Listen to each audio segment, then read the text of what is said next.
Any Bharat 24ৰ প্ৰতিগৰাকী দৰ্শকলৈ আন্তৰিক অভিনন্দন জ্ঞাপন কৰি ষ্টুডিঅ'ত মই দিগন্ত কুমাৰ নাথ আৰম্ভ কৰিছোঁ আমাৰ অনুষ্ঠান মনৰ কথা। আজি আমি মনৰ কথা পাতিম এগৰাকী সম্ভাৱনাপূৰ্ণ লেখকৰ সৈতে, যাৰ কলমৰ সাধনাৰে যিগৰাকী ব্যক্তি জীয়াই থাকিব বিচাৰে, কলমক তেওঁ এৰিব নিবিচাৰে, এনে এগৰাকী যুৱ প্ৰজন্মৰ লেখক অন্তৰ আত্ৰেয়। তেখেতৰ সৈতে আমি আমাৰ আজি মনৰ কথা পাতিম। মই অনুষ্ঠানলৈ স্বাগতম জনাইছোঁ অন্তৰ আত্ৰেয়। ধন্যবাদ। মই অন্তৰ আত্ৰেয়ক প্ৰথমে এটা কথা সুধিব বিচাৰিছোঁ। তেখেতৰ এখন বিশেষ গ্ৰন্থ সিদিনা খানাপাৰাত অসম গ্ৰন্থমেলাৰ সামৰণি পৰিল। এই অসম গ্ৰন্থমেলাৰ বাকৰিত আমি বিশেষভাৱে লক্ষ্য কৰিছিলোঁ হৰিহৰৰ মহাৰণ। এই গ্ৰন্থখন তেখেতে এখন বিপণীত সজাই লৈ গ্ৰন্থখন মোৰ লগত আছে, মই আপোনালোকক প্ৰত্যক্ষ কৰিছোঁ। মহাৰণ হৰি বনাম হৰ এই গ্ৰন্থখনৰ ইংৰাজীটো প্ৰকাশ হৈছে, আগতে প্ৰকাশ হৈছে। এইখন 2022 চনত প্ৰকাশ হৈছে ইংৰাজীত, আৰু মহাৰণ হৰি বনাম হৰ এইখন প্ৰকাশ হৈছে অসমীয়া ভাষাত। এই দুখন গ্ৰন্থলৈ এইগৰাকী অন্তৰ আত্ৰেয়ই এখন বিপণী নিজাববীয়াকৈ খুলি লৈ সকলোৰে পাঠকৰ পঢ়ুৱৈৰ দৰ্শকৰ সমাদৰ বুটলিবলৈ সক্ষম হৈছিলে। সেই দৃশ্য গ্ৰন্থমেলালৈ যোৱা প্ৰতিগৰাকী ব্যক্তিয়ে লক্ষ্য কৰিছিল। আৰু এইগৰাকী যুৱ প্ৰজন্মৰ লেখকৰ বিভিন্ন দিশৰ বিষয়ে আমি আলোচনা কৰিব লগা আছে, আমি তেখেতৰ মনৰ কথা পাতিব লগা আছে। মই প্ৰথমে আত্ৰেয়ক এটা কথা সুধিব বিচাৰিছোঁ। এই হৰিহৰৰ মহাৰণ এই গ্ৰন্থ সন্দৰ্ভত বা এই শেহতীয়া পৰিস্থিতি, গ্ৰন্থ প্ৰকাশৰ পাছৰ পৰিস্থিতি সন্দৰ্ভত তেখেতে যদি কিছু কথা আমাৰ দৰ্শকক অৱগত কৰে। নিশ্চয়। কিতাপখন প্ৰথমতে ইংৰাজীত ওলাইছিল, অসমীয়াত ওলোৱা 15 দিন আগত, ডিচেম্বৰ 10-12 তাৰিখৰ মানে আশে পাশে। আৰু ইংৰাজীত ইতিমধ্যে মানে এতিয়া মই ইয়াৰ পিছত ফেব্ৰুৱাৰীত new Delhi world book fair গৈ আছোঁ, আৰু হয়তো সেই ৱৰ্ল্ড বুক ফেয়াৰৰ পিছতে ফাৰ্ষ্ট প্ৰিণ্ট ৰানটো শেষেই হৈ যাব। ফাৰ্ষ্ট এডিশ্যন উইদিন মানে আপোনাৰ 1.5 মাহৰ ভিতৰতে ইংৰাজীখন শেষেই হৈ যাব। ঠিক সেইদৰে হয়, ঠিক সেইদৰে মৰম অসমীয়াখনকো সমানেই পাইছোঁ। আপুনি যিদৰে ক'লে বিপণীখন দি অসম গ্ৰন্থমেলাত খানাপাৰাত যিমান মানুহৰ মানে মৰম পালোঁ, বিৰাট ভাল লাগিলে। আৰু এটা কথা গম পালোঁ এইবাৰ এই বিপণীত থাকি যে মোৰ মানে নামটো বিৰাট ইউনিক। বহুত মানুহে মানে নামটো পেন নেম বুলি ভাবিছিল। নামটো অকণমান বেলেগ ধৰণৰ, হয়, মানুহৰ আকৰ্ষণো হয়। হয়, হয়, মই ধন্যবাদ জনাইছোঁ। এটা কথা মই এইখিনিতে সুধিব বিচাৰিছোঁ অন্তৰ আত্ৰেয়ক। এই কথাটো এনেধৰণৰ কথা যে তেখেতে এই হৰি বনাম হৰ মহাৰণ এই বিষয়টো লৈ গ্ৰন্থ প্ৰকাশ কৰিলে। তেখেতৰ ইতিমধ্যে 4খন গ্ৰন্থ প্ৰকাশ হৈছে। তেখেতৰ এখন বহুল পঠিত উপন্যাসো আছে, আমি সেই সন্দৰ্ভতো কথা পাতিম। তেখেতক মই এই কথাটো সুধিব বিচাৰিছোঁ যে এই আধ্যাত্মিক চিন্তাধাৰাৰ বা আমি যদি কওঁ পৌৰাণিক চিন্তাধাৰাৰ যিটো স্পিৰিচুৱেল বুলি আমি ক'ব পাৰোঁ, সেই ধৰণৰ কাহিনী বা এই ধৰণৰ বিষয়বস্তুৱে তেখেতক আকৰ্ষিত কিয় কৰিলে, আৰু এই আকৰ্ষণৰ পাছত তেখেতৰ কলম তুলি ল'লে, আৰু কলম তুলি লৈ তেখেতে সফলতাৰ জখলাত আৰোহণ কৰিলে। তেখেতৰ যথেষ্ট জনপ্ৰিয়তা বাঢ়িছে, আৰু আমি শেহতীয়াকৈ যিমানখিনি তথ্য সংগ্ৰহ কৰিছোঁ তাৰ পৰা গম পাওঁ নতুন দিল্লীত গ্ৰন্থমেলাটো, নতুন দিল্লীত আমাৰ গ্ৰন্থ বিপণীটো তেখেতে নিজে উপস্থিত থাকি তেখেতৰ গ্ৰন্থ বিক্ৰী কৰাৰ সেই অভিলেখ গঢ়িছে। মই তেখেতক সুধিব বিচাৰিছোঁ যে তেখেতে এই আধ্যাত্মিক চিন্তাধাৰাৰ এই ধৰণৰ কাহিনীৰ প্ৰতি, যি কাহিনী আমাৰ অপাৰ্থিৱ বুলি কোৱা হয়, এই অপাৰ্থিৱ কাহিনীৰ প্ৰতি বা এনেধৰণৰ কাহিনীক লৈ গ্ৰন্থ ৰচনা কৰাৰ কথাটো কিয় ভাবিলে? আচলতে কিছু বছৰ পূৰ্বলৈ ঘূৰি যাব লাগিব। সেই সময়ত মই ৰামজেছ কলেজৰ পৰা ঠিক গ্ৰেজুৱেশ্যন সম্পূৰ্ণ কৰিছিলোঁ, আৰু মই বাহিৰত যাব বিচাৰিছিলোঁ, US যাব বিচাৰিছিলোঁ। তাৰ কাৰণে বিভিন্ন যিখিনি এক্সাম দিব লাগে সেয়াও দিছিলোঁ, মই স্কলাৰশ্বিপ পোৱা নাছিলোঁ। চ' সেই প্লেনটো মোৰ ড্ৰপ কৰিব লগা হ'ল। আৰু তাৰ লগতে মোৰ কিছুমান বেলেগ ধৰণৰ পৰিয়ালৰ কথা কিছুমান আছিলে। মোৰ দেউতাৰ গা বিৰাট অসুস্থ আছিলে। সেই সময়ছোৱাত একচুৱেলি মোৰ মানে অকণমান ডিপ্ৰেশ্যনৰ ফালে যোৱা হৈছিলে। চ' সেই সময়ত মই মানে এলং উইথ মেডিকেশ্যন আমাৰ মানে মোৰ মায়ে কৈছিলে যে গীতাখন পঢ়ি চোৱা। চ' আজিৰ পৰা ধৰক 7-8 বছৰ আগত সেই গীতাখন যোনদিনাখন প্ৰথম পঢ়িলোঁ, সেইদিনাখনৰ পৰাই মানে পৌৰাণিক কথা, পৌৰাণিক চিন্তাধাৰা বা আমি যোনটো মাইথলজি, হিষ্ট্ৰী, ৰিলি স্পিৰিচুৱেলিটি এইখিনিৰ প্ৰতি এটা ধাউতি মানে আহিলে মোৰ আৰু প্ৰথম মানে সঁচা কথা ক'ব গ'লে প্ৰথমবাৰ গীতাখন পঢ়ি মই একো বুজিয়ে পোৱা নাছিলোঁ দ্বিতীয়বাৰ তৃতীয়বাৰ পঢ়োঁতেও বৰ এটা মানে গ্ৰাস্প কৰিব পৰা নাই 4-5 মান পঢ়াৰ পিছতে নিজৰ ভুলখিনি প্ৰথমতে গম পালোঁ আৰু জীৱনটো কিদৰে মেনেজ কৰিব পাৰি মানে আমি জীৱনটো কেতিয়াও সলভ কৰিব নোৱাৰোঁ প্ৰব্লেমছ আহিব আমি যিমানো শুদ্ধ নকৰোঁ যিমানো মানে ঠিককৈ নকৰোঁ জীৱনত প্ৰব্লেমছ আহিব চ' ইটছ মোৰ ইম্পৰ্টেণ্ট যাতে আমি মানে নিজকে মেনেজ কেনেকৈ কৰোঁ বস্তুখিনিলৈ চ' সেইটো শিকাৰ পৰাই মানে গীতাখনৰ পৰা আৰম্ভ কৰি মই মহাভাৰত ৰামায়ণ বিভিন্ন পুৰাণ ইণ্টাৰনেটত যোনখিনি ধৰক প্ৰথমে এভেইলেবল আছিলে সেইখিনিৰ পৰা নিজৰ জাষ্ট কিউৰিয়চিটিৰ কাৰণে পঢ়া আৰম্ভ কৰিছিলোঁ তাৰ পাছত সেই সময়ছোৱাতে মই গ্ৰেজুৱেশ্যনৰ সময়ত বিভিন্ন ধৰণৰ ইণ্টাৰ্ণশ্বিপ কৰিলোঁ কৰ্পৰেট ৱৰ্ল্ডৰ লগত মানে জড়িত আছিলোঁ চ' অলপ এণ্টাৰপ্ৰেনাৰশ্বিপ বুলি আমি যোনটো কয় ষ্টাৰ্টআপ মানে সেইটো সময়ত আৰু বেছি আছিলে ঠিক মানে ইণ্ডিয়াত আহিছিল আৰু 2016, 17, 18 চনত ষ্টাৰ্টআপৰ কনচেপ্টটো বিৰাট পপুলাৰ হৈছিলে চ' কিবা এটা নিজৰ কৰিব মন আছিলে সৰুৰে পৰা লিখা মেলাৰ প্ৰতি ধাউতি আছিলে আৰু অকণমান যিহেতু সেই কৰ্পৰেট বা মই মাৰ্কেটখনো বুজি পাইছিলোঁ ভাবিলোঁ যে মানে সেইটোকে নিজৰ মানে অথৰ আৰু এণ্টাৰপ্ৰেনাৰশ্বিপটো কম্বাইন কৰি মানে আমাৰ এতিয়া অসমৰ বাহিৰত অথাৰ্ছবিলাকে নিজকে মানে actually just not as an অথৰো প্ৰেনাৰ বুলি কয় মানে অথৰ আৰু এণ্টাৰপ্ৰেনাৰ এটা মিক্সচাৰ গতিকে সেইদৰে ধৰক মানে এইফাললৈ আগবঢ়া হ'ল মই ধন্যবাদ জনাইছোঁ মই অন্তৰাত্ৰিয়ক আৰু এটা কথা সুধিব বিচাৰোঁ আকৌ গ্ৰন্থমেলাৰ বাকৰিলৈকে আমি ঘূৰি আহোঁ কথাটো এনেধৰণৰ যে তেখেতৰ অসমীয়া মাধ্যমৰ যিখন গ্ৰন্থ মহাৰণ হৰি বনাম হৰ এই গ্ৰন্থখন প্ৰকাশ কৰিছে আমাৰ সম্ভ্ৰান্ত প্ৰকাশন গোষ্ঠী ৰেখা প্ৰকাশন ৰেখা প্ৰকাশনে প্ৰকাশ কৰিছে ৰেখা প্ৰকাশনত গ্ৰন্থখন আছে আমি সেই কথা প্ৰত্যক্ষ কৰিছোঁ বা গ্ৰন্থমেলাৰ অন্যান্য বিপণীতো আছে কিন্তু তাৰ পাছতো অন্তৰাত্ৰিয়ই সুকীয়াকৈ নিজাববীয়াকৈ এখন বিপণী লৈ আৰু খুব আটকধুনীয়া ৰূপত বিপণীখন সজাই তুলিছে তাত এনেধৰণৰ মূৰ্তি ৰখা হৈছে যে তাত বনাম হৰৰ এই যুদ্ধ সেই সদৃশ মূৰ্তি ৰখা হৈছে বা সেই সমগ্ৰ পৰিৱেশটো তাতে গঢ়ি তোলা হৈছে ইমান সুন্দৰ হৈছে আৰু মই এক কথাত ক'বলৈ হ'লে যে গ্ৰন্থমেলালৈ যোৱা কোনো লোকে কোনো দৰ্শকে কোনো দৰ্শনাৰ্থীয়ে তাত এবাৰ প্ৰৱেশ নকৰাকৈ বা সেই স্থলটোলৈ এবাৰ ভুমুকি নমৰাকৈ ঘূৰি আহিব পৰা নাই এই চিন্তা তেখেতৰ কিয় আচলতে মই যেতিয়া কিতাপখন এইখিনি মোৰ বিৰাট লং টাৰ্ম প্লেন আছিলে মই কামবিলাক বিৰাট এটা মানে প্লেন ৱেইট কৰোঁ চ' হৰিহৰ কিতাপখন যে এই বছৰ ওলাব এইটো সময়ত ইংৰাজী অসমীয়াত একেলগে ওলাব সেইটো এতিয়াৰ নহয় মোৰ 3 বছৰ পূৰ্বৰ পৰিকল্পনা আছিলে গতিকে তেতিয়াৰ পৰা মই সেইদৰে প্ৰিপেয়াৰ হৈ আছিলোঁ এই বছৰ মানে যোৱা বছৰ 2024 চনৰ প্ৰথম ভাগটো মই এণ্টায়াৰ মানে মাৰ্কেটখন ষ্টাডি কৰিলোঁ বিভিন্ন লোকক লগ পালোঁ ইয়াৰ মানে নামি জনাজাত সকলো লেখকক লগ পালোঁ মাৰ্কেট ডিষ্ট্ৰিবিউটৰ গোটেইখিনিক লগ পাই লৈ পেলাই ৰিডাৰ্ছক লগ পালোঁ বিভিন্ন ইভেণ্টছ কৰিলোঁ অসমৰ বিভিন্ন জেগাত আৰু মোৰ আগৰে পৰা আমাৰ ইনফৰমেশ্যন আছিলে অসমৰ মানুহৰ বা মানে আমাৰ সমাজত এটা এতিয়া চিন্তাধাৰা আহিছে যে মানে পঢ়াৰ ধাউতিটো কমি গৈছে কাৰণ সেইটো এই কাৰণে আহিছে কাৰণ অসমত এটা সময়ত মানে ধৰক আজিৰ পৰা 20 বছৰ 25 বছৰ আগতে চবেই কিতাপ পঢ়িছিল বুলি ক'লেও ভুল নহ'ব মানে আমি যদি মন কৰোঁ মোৰ মা দেউতা মানে সকলোৰে আমাৰ মা দেউতা দাদা বা সকলোৱে কিতাপ পঢ়িছিল কিন্তু তাৰ পিছত অকণমান বস্তুটো হ্ৰাস কৰাৰ কাৰণটো হ'ল বিভিন্ন ধৰণৰ আদাৰ মানে চ'ৰ্চেছ যেনেকৈ টিভি আহিলে কেবল আহিলে টাটা স্কাই আহিলে তাৰ বিভিন্ন মানে এতিয়াতো ৰিল ছ'চিয়েল মিডিয়া চ' মানে সেইখিনিৰ কাৰণে এবছলিউট মানে পাৰ্চেণ্টেজটো পৰিছে কিন্তু আজিও কিতাপ পঢ়া মানুহৰ সংখ্যা বহু বেছি ইনফেক্ট কেৰেলা আৰু কলকাতাৰ পিছত মানে বুক ফেয়াৰ্ছৰ কাৰণে বা মানে মানুহে সেই অসমৰ মাৰ্কেটটো ইংৰাজী অথৰ্ছেও বিৰাট মানে সোমাব বিচাৰে সেইখিনি বস্তু মই যোৱা 3 বছৰ ধৰি জানিছিলোঁ আৰু নিজেই যেতিয়া ইয়াত মই নিজৰ ইভেণ্টছ কৰিছিলোঁ কিতাপখন ৰিলিজৰ আগত মই সেইখিনি মানে চিয়'ৰ হৈছিলোঁ যে সেই মোৰ ছাৰ্ভেখিনি ঠিকেই আছিলে চ' মই ভাবিলোঁ যে নাই অসমত বহু সময় ধৰি মানে এনেকুৱা নতুন কিতাপ ধৰক স্পেচিয়েলি নতুন ৰাইটাৰৰ পৰা ওলোৱা নাই যোনখিনিয়ে ধৰক সকলোখিনি মিশ্ৰণ কৰি লৈ পেলাই এখন কিতাপ ক্ৰিয়েট কৰা ধৰক মোৰ তাত এডভেঞ্চাৰ আছে মোৰ তাত মানে ভাতৃপ্ৰেম আছে তাত মানে ৰোমেন্স আছে তাত আপোনাৰ যুদ্ধ আছে হৰিহৰ যুদ্ধ যেতিয়া যুদ্ধ থাকিবই আৰু স্পিৰিচুৱেলিটিৰ বহুত কথা আছে মহাভাৰতৰ কুৰুক্ষেত্ৰৰ পিছত হোৱা গোটেইখিনি কথা আছে চ' মই তেনেকুৱা এখন মানে কিতাপৰ একচুৱেলি সঁচা কথা ক'ব গ'লে মানে মই মানে মিচিং দেখিছিলোঁ অসমৰ মাৰ্কেটত যে তেনেকুৱা ধৰণৰ নতুন প্ৰজন্মৰ মানে লেখকে লিখা নাই গতিকে সেই আনটেপ পটেনচিয়েলটো মই বুজি পাই মোৰ বিশ্বাস এটা আছিলে যে যদি মই এনেকুৱা এখন কিতাপ আনো আৰু মানে পাঠকৰ আগত আগবঢ়াই দিওঁ তেওঁলোকে নিশ্চয় মানে আঁকোৱালি ল'ব আৰু সেই আশাৰেই মই বিপণীখন দিছিলোঁ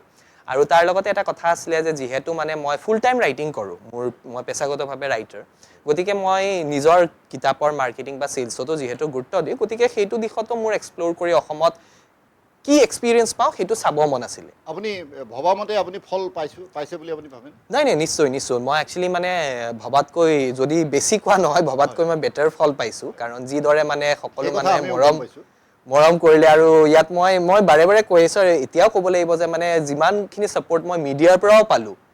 বিভিন্ন মিডিয়া হাউচেছৰ পৰা অসমত মানে সেইখিনিও মই ষ্টিল মানে ভেৰি ভেৰি থেংকফুল আৰু ইনক্লুডিং আপোনাক দাদা অফক'ৰ্ছ আৰু মানে চ' গোটেইখিনি সকলোৱে মৰম কৰিলে সকলোৱে মানে ডাঙৰসকলে নিজৰ মানে ভাইটি হিচাপে মৰম কৰিলে সৰুসকলে মানে বহু এনেকুৱা ল'ৰা ছোৱালী আহিছে একচুৱেলি মোৰ ভাল লাগিছিলে এইটো মানে বিপণীখনত আহি অভিভাৱকসকলে নিজৰ সৰু সৰু ল'ৰা ছোৱালী 7-8 বছৰীয়া ল'ৰা ছোৱালীক মোক লগ কৰাইছে আৰু মানে কৈছে যে তুমিও এওঁৰ নিচিনা মানে দাদাৰ নিচিনা লেখক হ'ব লাগিব এদিন চ' সেই মেণ্টেলিটি শ্বিফ্ট যোনটো হৈছে আদৰ্শৰ বাট বুলি কৈছে সেইটোতকৈও মানে ইম্পৰ্টেণ্ট যোনটো মেণ্টেলিটি শ্বিফ্ট হৈছে মানে আমাৰ তাত এতিয়াও মানে কমিছে বস্তুটো তথাপিও মানে ডক্টৰ ইঞ্জিনিয়াৰ বা ছায়েন্স বা সেইটোৱে জেনেৰেলি অভিভাৱকসকলে বিচাৰে পঢ়া শুনাৰ ক্ষেত্ৰত কিন্তু তাৰ মাজত যে ইয়াত আহি যে 20-25 জনমান অভিভাৱকে নিজৰ মানে সৰু সৰু ল'ৰা ছোৱালীক যে কৈছে যে লেখক হ'ব পাৰা এইটো এটা কেৰিয়াৰ অপশ্যন মোক লগ কৰাই দিছে সেই বস্তুটো লৈ পেলাই মই মানে সেই গুৰুত্বপূৰ্ণ আৰু মই ভাবোঁ সেইটো মোৰ চবতছে ডাঙৰ ছাকচেছ চাগে ধন্যবাদ জনাইছোঁ মই এইখিনিতে আৰু এটা কথা কওঁ ডিফুত জন্মগ্ৰহণ কৰা অন্তৰাত্ৰীয় আমাৰ কাৰ্বি পাহাৰৰ ডিফু তেখেতৰ জন্ম তাৰপাছত তেখেতে স্নাতক ডিগ্ৰী কৰিছে দিল্লী বিশ্ববিদ্যালয়ৰ অধীনত ইকনমিক্স বিভাগত তেখেতে স্নাতক ডিগ্ৰী কৰিছে আৰু বৰ্তমান তেখেত গুৱাহাটীৰ স্থায়ী বাসিন্দা হৈ বাস কৰি আছে মই অন্তৰক এটা কথা সুধিব বিচাৰোঁ যে আমাৰ এটা কথা আমি সকলো মানুহে জানো আমাৰ যেতিয়া মানুহ দুৰ্বল হয় মানসিকভাৱে মানুহ ভাগি পৰে বা দুৰ্বল হয় তেতিয়া মানুহে আধ্যাত্মিক চিন্তা চৰ্চাবিলাক বেছিকৈ আৰম্ভ কৰে প্ৰথম কথা আমি বহুত ক্ষেত্ৰত দেখোঁ এনেকুৱা আমাৰ ব্যক্তিগত জীৱনতো আমাৰ অভিজ্ঞতা আছে মানুহৰ যেতিয়া জীৱনত একো নাইকিয়া হৈ যায় বা অস্থিৰ হৈ যায় ভয় খায় দুৰ্বল হয় তেতিয়া মানুহে আধ্যাত্মিক চিন্তা চেতনাবিলাক বেছিকৈ কৰিবলৈ ভগৱান বেছিকৈ বিচাৰে ভগৱানৰ কাষলৈ বেছিকৈ পূজা কৰিব বিচাৰে এনেকুৱা ধৰণৰ ঘটনাবিলাক হয় আচ্ছা মই সুধিব বিচাৰিছোঁ এইটো কথা যে আধ্যাত্মিক এই চিন্তা চেতনাৰ প্ৰতি অন্তৰাত্ৰীয় কিয় আকৰ্ষিত হৈছে সেইটো এটা কথা আৰু তেখেত কেতিয়াবা হতাশাগ্ৰস্ত হৈছে নেকি বা হতাশাগ্ৰস্ততাই অন্তৰাত্ৰীয়ক হৰি বনাম হৰৰ মহাৰণৰ দৰে এই কাহিনীভাগৰ মাজলৈ টানি আনিছে নেকি তেখেতে কি হয় মানে আপুনি কোৱা কথাটো একদম সঁচা মানে মই যেনেকৈ অকণমান কৈছিলোঁ অথনি যে 2016-17 চনৰ কথা মোৰ সেইটো সময়ত ডিপ্ৰেশ্যন হৈছিলে চ' তাৰপিছতে মই ভাগৱত গীতাখন পঢ়াৰ পৰাই গোটেইখিনি আৰম্ভ হ'ল গতিকে হয় আমি যেতিয়া ভাঙি পৰোঁ যেতিয়া আমাৰ মানে মন দুৰ্বল হয় সেইটো সময়ত আচলতে আমি মানে ভগৱানৰ ওচৰলৈ বা স্পিৰিচুৱেলিটিৰ ওচৰলৈ আমি বেছিকৈ যাওঁ কিন্তু সেই ভুলটো ময়ো কৰিছিলোঁ বাৰু তেতিয়া মোৰ বয়সো বিৰাট কম আছিলে হাৰ্ডলি মই 21 বছৰীয়া আছিলোঁ কিন্তু সেই বস্তুটো এতিয়া মই বাকী মোৰ ছ'চিয়েল মিডিয়া বা মই যিমানখিনি জেগাত স্পীচ দিব যাওঁ সেইটোৱে কওঁ যে মানে কিবা এটা প্ৰব্লেম হোৱাৰ আগতেই যদি মানে আমি অকণমান নিজকে মেনেজ কৰিব শিকোঁ আমি যদি স্পিৰিচুৱেলিটিৰ প্ৰতি মানে অকণমান ধাউতি ৰাখিব পাৰোঁ আৰু সেইমতে যদি জীৱনটো মানে গঢ়ি তুলিব চেষ্টা কৰোঁ হয়তো আমি বহুতখিনি প্ৰব্লেমছৰ পৰা বাচিব পাৰোঁ যেনেকৈ মই সেইটো সময়ত ওলাবলৈ মানে ডিপ্ৰেশ্যনৰ পৰা ওলাবলৈ অফক'ৰ্ছ মই মেডিকেশ্যনছত আছিলোঁ 9 মান্থছ মোৰ মেডিকেশ্যন হৈছিলে বাট সেইখিনিৰ লগতে কিমান চনৰ কথা এইটো আপোনাৰ 2017 চনমানৰ কথা হয় আৰু 17-18 চনৰ কথা আৰু সেইটো সময়তে মানে মোৰ ভাগৱত গীতাই যিদৰে মানে হেল্প কৰিলে মোক মানে জীৱনটো নতুনভাৱে গঢ়ি তুলিবলৈ বা নিজকে বুজি পাবলৈ নিজৰ ভুলখিনি দেখিবলৈ সৰ্বপ্ৰথমেতো নিজৰ ভুলখিনি দেখিবলৈ মই মানে সেই বস্তুটো হয়তো মানে অকল কাউন্সেলিং বা মানে অকল কোনোবাই বুজালে বস্তুটো নহ'ল হয় গতিকে নিশ্চয় মানে আপুনি কোৱা কথাটো মোৰ লগতো মিলে আপুনি মানি লৈছে হয় কিন্তু মোৰ প্ৰশ্নই যদি অন্তৰাত্ৰীয়ক যদি আঘাত দিছে তাৰ বাবে মই দুখ প্ৰকাশ কৰিছোঁ এইখিনিতেই মই তেখেতক এটা কথা সুধিব বিচাৰিছোঁ অন্তৰাত্ৰীয় প্ৰেমত পৰিছেনে নাই প্ৰশ্ন একচুৱেলি এইটো প্ৰথমবাৰ মই ইণ্টাৰভিউত কৈ আছোঁ মই এই বস্তুটো মানে স্পেচিয়েলি লাষ্ট মানে কেইমাহমানৰ পৰা মই এইটো কোনেও সোধাও নাই বা মই তেনেকুৱাকৈ এক্সপ্ল'ৰো কৰা নাই মোৰ মা একচুৱেলি অসমীয়া শংকৰী দেউতা বামুণ নেপালী চ' লাভ মেৰিজ হৈছিলে আৰু মই সৰুৰে পৰা দেখি আহিছোঁ যে মানে দুখন ঘৰৰ মিল দুটা কালচাৰৰ মিল মানে যিটো মৰম মই মাহঁতৰ ফালৰ পৰা পাইছোঁ বা মায়ে যিটো মৰম মানে দেউতাহঁতৰ পৰিয়ালৰ পৰা পাইছে, ঠিক সেইদৰে মানে দেউতাই মাহঁতৰ পৰিয়ালৰ পৰা পাইছে। মানে গতিকে সেই ধৰণৰ বস্তুখিনি দেখিছোঁ। মোৰ মা দেউতা দুইজন মানে ৱৰ্কিং পেৰেণ্টছ আছিলে। চ' যিহেতু ৱৰ্কিং পেৰেণ্টছ আছিলে, মোৰ মা কেতিয়াবা ধৰক বেছি বিজি থাকে দেউতাতকৈ, তেনেকুৱা কেতিয়াবা হ'লে মানে দেউতাই মাৰ কাৰণে কাপোৰ কানি পৰ্যন্ত উলিয়াই থয়। ঠিক তেনেকৈ মায়ে মানে দেউতাক কিদৰে সঁহাৰি দিছিলে, কিদৰে তেওঁক সহযোগিতাৰ মাজেৰে। হয়। চ' সেইখিনি বস্তু দেখিছোঁ আৰু সেইকাৰণে ধৰক মোৰ মানে লাভৰ প্ৰতি ফেৰিটেল ৰোমেন্স বুলি যোনটো আমি কওঁ, আৰু মই শ্বাহৰুখ খানৰো বহুত ডাঙৰ ফেন হয়। চ' ৰোমেন্সৰ প্ৰতি এটা মোৰ এতিয়াও মানে সেই মানে আমি যোনটো কওঁ মানে টিনেজৰ বা সেই বস্তুটো মেজিকেল লাভ, সেইটোত মই বিশ্বাস কৰোঁ। মই সুধিব বিচাৰিছোঁ, অন্তৰাত্মা নিজাববীয়াকৈ নিজে প্ৰেমত পৰিছেনে? সেইটোৱে মানে নিজৰ একচুৱেলি মই এটা বিৰাট লং টাৰ্ম ৰিলেশ্যনশ্বিপত আছিলোঁ। মই মানে বিৰাট এটা লম্বা একচুৱেলি 13 বছৰ মই এটা ৰিলেশ্যনশ্বিপত আছিলোঁ। তাৰপিছত আমি যোনটো কওঁ যে মানে হ'ব নলগা কিছুমান হেৰি হ'ল, মানে এতিয়া মই বুজি পাওঁ সেইখিনি ভগৱানে কিয় কৰিলে, কিন্তু মই বিচৰা নাছিলোঁ। চ' সেইটো সময়ত মই আঘাত পালোঁ কিছুমান। আৰু যোনটো আমি মানে ভাবোঁ কি জেনেৰেলি মানে মহিলা বা মানে ফিমেলছে ৰিলেশ্যনশ্বিপত মেণ্টেলি মানে অকণমান হেৰি হয়, তেনেকুৱা নহয়। একচুৱেলি সেই বস্তুটো মতা মানুহৰ লগতো ল'ৰাৰ লগতো হ'ব পাৰে। চ' তেনেকুৱা ধৰণৰ এটা মানে বেড এক্সপিৰিয়েঞ্চ এটা হ'ল মোৰ, যদিও ইমান লম্বা পিৰিয়ডৰ মানে এটা ৰিলেশ্যনশ্বিপ তাৰ অৰ্থ আছিলে। আপোনাৰ প্ৰেম ব্ৰেকআপ হৈছে? হয়। কিন্তু এতিয়া বৰ্তমান যদি মই কওঁ, সেইখিনিৰ পিছতো মোৰ 3 মাহমান মোৰ একচুৱেলি আকৌ এংজাইটি হৈছিলে সেইখিনি মেনেজ কৰাৰ পিছত। বৰ্তমান কিন্তু মোৰ আকৌ সেই হেৰিখিনিয়ে আছে, যিটো মই আপোনাক ক'লোঁ ফেৰিটেল ৰোমেন্সৰ প্ৰতি মানে সেই ভৰসাটো আছে। আৰু মানে মোৰ বুকুৰ অন্তৰ এতিয়াও খোলা আছে, আৰু অফক'ৰ্চ মোৰ হাতকেইখনো খোলা আছে, জাষ্ট মানে শ্বাহৰুখ খান ফেন হিচাপে। ধন্যবাদ জনাইছোঁ। অন্তৰাত্মাৰ জীৱন সুখৰ হওক, সুমধুৰ হওক, সেই কামনা আমি কৰিছোঁ। এতিয়া তেখেতৰ পৰা মই এটা কথা জানিব বিচাৰোঁ। তেখেতৰ ডিফুত জন্ম, মই সেই কথা ইতিমধ্যে প্ৰকাশ কৰিছোঁ, সেই কথা কৈছোঁ। তেখেতৰ যদি শিশুকাল আৰু ল'ৰালিকাল,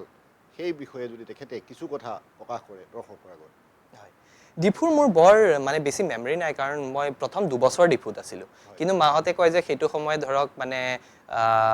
কিছুমান আমাৰ আশে পাশে থকা মানুহসকলৰ কথা কয়। মাহঁতে হালধি চালধি সানি থয়, মই তেনেকৈ ধৰক বেলেগৰ ঘৰত গুচি যাওঁ, তেনেকুৱা কিছুমান কথা আছিলে। তাৰপিছত সেইটো সময়ত মানে ডিফুতটো মানে পানীৰ এটা মানে প্ৰব্লেম হৈছিলে, মানে ছাপ্লাই আহে, ল'ব লাগে। চ' তেতিয়া আমাৰ তাত বোলে মানে মানুহ এজন আহিছিল যোনে পানী দিয়ে, তেওঁৰ নাম মানে কৃষ্ণ আছিলে। চ' মানে সেই কৃষ্ণ মানুহজন মানে মই শুনো আৰু মাহঁতক যে 2 লিটাৰ নে 2 মানে বাকেট পানী এনেকুৱা লাগে। চ' মই মানে মানুহজন আহিলে সদায় কৃষ্ণ 2 এনেকৈ কৈছিলোঁ আৰু, কৃষ্ণ 2। চ' সেই কথাটো মানে মাহঁতে কয় আৰু। তাৰপিছত ডিফুৰ পৰা লখিমপুৰত আহিলোঁ, 4 বছৰ তাত থাকিলোঁ। চ' মোৰ ভাইটিৰ জন্ম লখিমপুৰত হ'ল। তাৰপিছত 2000 চনত তেজপুৰ আহি মোৰ স্কুলিং গোটেইখিনি তেজপুৰতে হ'ল। আৰু মই মানে যেনেকৈ মই কৈছিলোঁ, মাহঁতৰ গাঁও বা দেউতাহঁতৰ গাঁও চতিয়া, বিহালী, বটিয়ামাৰি। মাৰ গাঁও চতিয়া আছিলে, দেউতাৰ গাঁও বিহালী, বটিয়ামাৰি। চ' মানে তাত মই মোৰ শৈশৱৰ বহুখিনি সময় পাৰ কৰিছোঁ ভেকেশ্যনছত। গতিকে মই ধৰক মানে মোৰ সেই ৰুটছখিনি বিৰাট ষ্ট্ৰং আছে। মই আজিও ধৰক মানে গাঁৱৰ ঘৰলৈ গৈ বিৰাট ভাল পাওঁ। গোবৰৰ গোন্ধ মোৰ ভাল লাগে সঁচা কথা ক'ব গ'লে। বা মানে যোনটো আমি আজিকালি মানে ধূলি চুলি, আজিকালিতো বাৰু গাঁৱত সেয়াও কমি গৈছে, পৰিৱেশবিলাক হেৰি হৈছে। কিন্তু মোৰ বিৰাট ধুনীয়া মন আছে। আৰু দেউতাহঁতৰ গাঁৱত মানে আমি ক্ৰিকেট খেলিছিলোঁ তামোল বাৰীত আৰু। চ' কেতিয়াবা আমি মানে একদম লফটিত 6 মাৰোঁ, আৰু একদম বাউণ্ডেৰীৰ ওচৰত থকা তামোল গছডালত লাগি লৈ পেলাই বলটো আকৌ ঘূৰি আহে। চ' তেনেকুৱা ধৰণৰ বা মানে আৰু কাহিনী বা ষ্টৰি টেলিঙৰ কথা যদি কওঁ, মানে চৌকাৰ জোৱালত বহি লৈ পেলাই মানে আমি সকলো কাজিনছবিলাক বহিছিলোঁ, আইতাহঁতে সাধু কৈছিলে। চ' সেইবিলাক তেনেকুৱা ধৰণৰ এটা মানে শৈশৱকাল আছিলে আৰু। মনত পৰিলে ভাল লাগে। হয় হয়, নিশ্চয় বিৰাট ভাল লাগে। ডিফুৰ লগত মোৰো কিছু সম্পৰ্ক আছে। সেইকাৰণে মই কিছু কথা জানো যে ডিফুৰ এটা ধুনীয়া পৰিৱেশ। সৰুকালতে, ল'ৰালিকালতে, যদিও অন্তৰাত্মাই পাহৰি গৈছে, এটা ভাল সময় তেখেতে তাত পাৰ কৰি আহিছে। আৰু ডিফুত পানীৰ কিছু অভাৱ,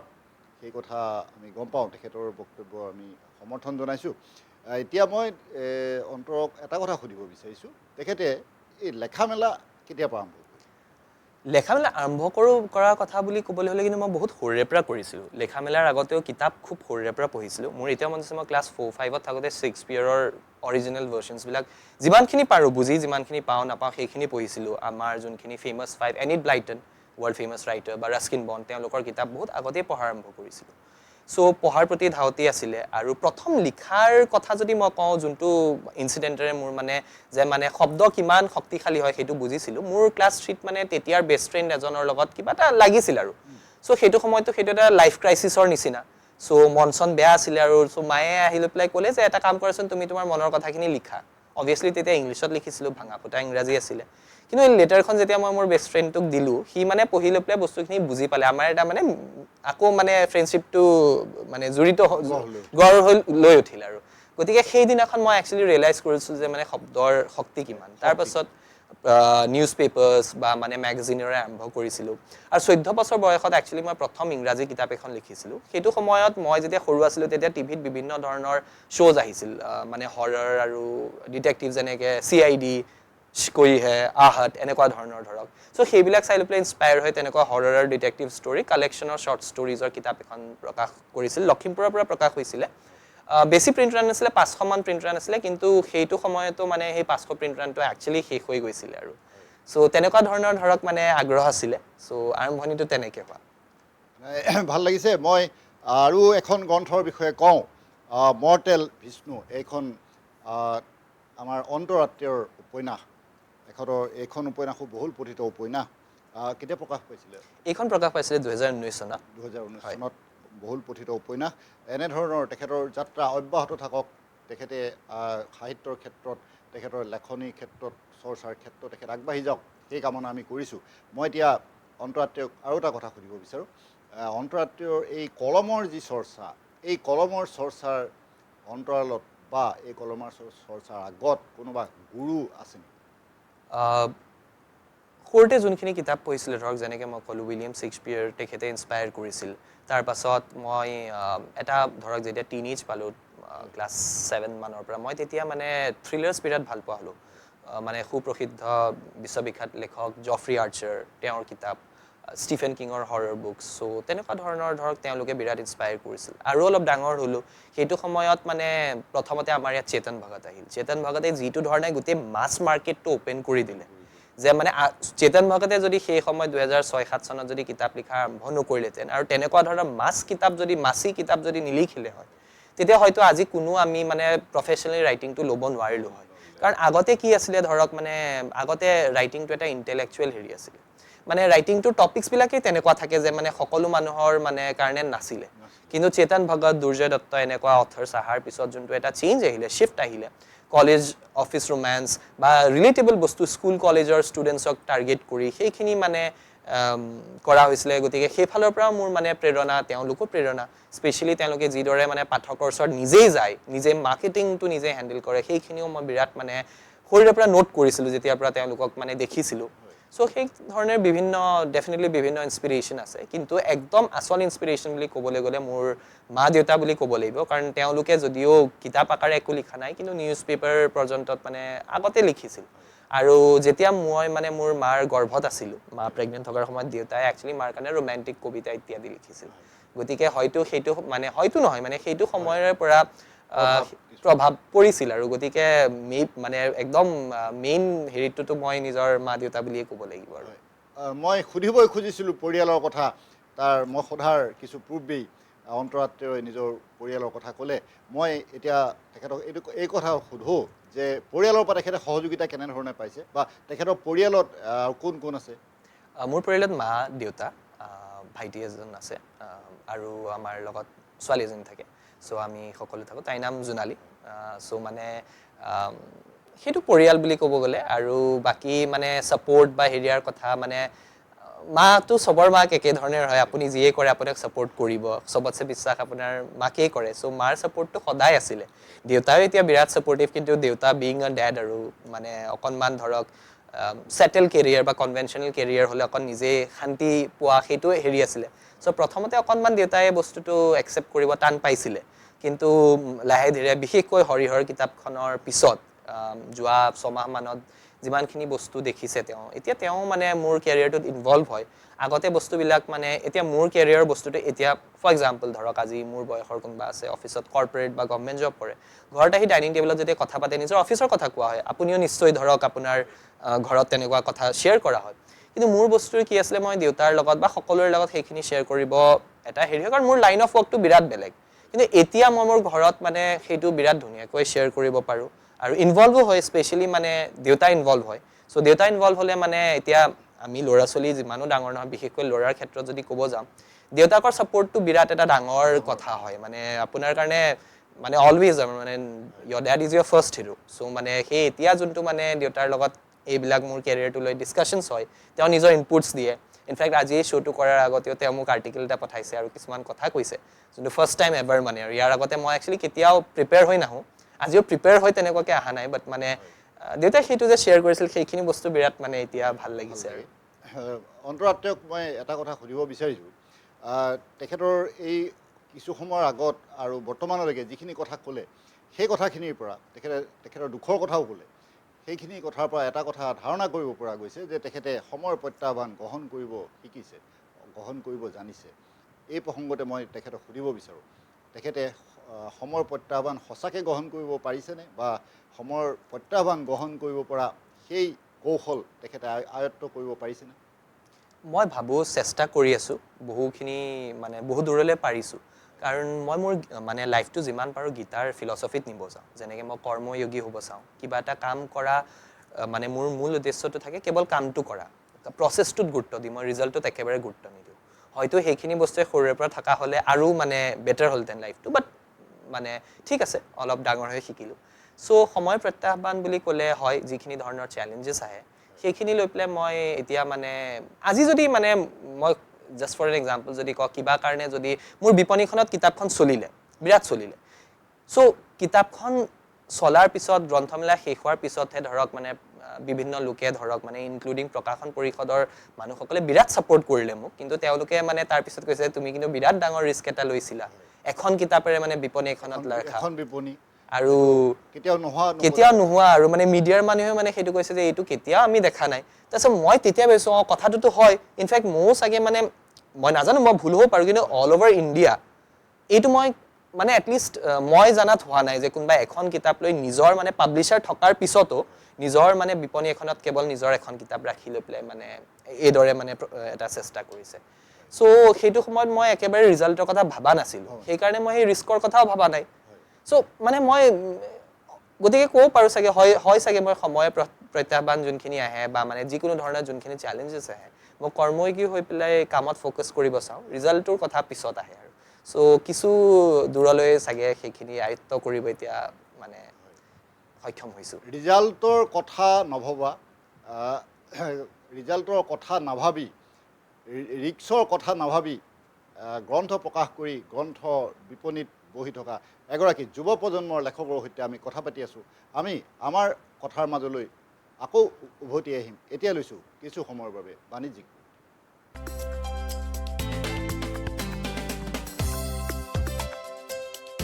আপোনাৰ ঘৰখন আৰু অফিচ চালে চকুৰোৱাকৈ সজাওক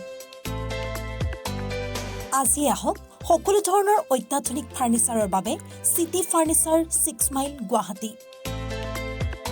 আমাৰ ঠিকনা 6 মাইল পাঞ্জাবাৰী ৰোড পুৰবিতাৰীৰ সন্মুখত গুৱাহাটী আমাৰ যোগাযোগ নম্বৰ 9435013969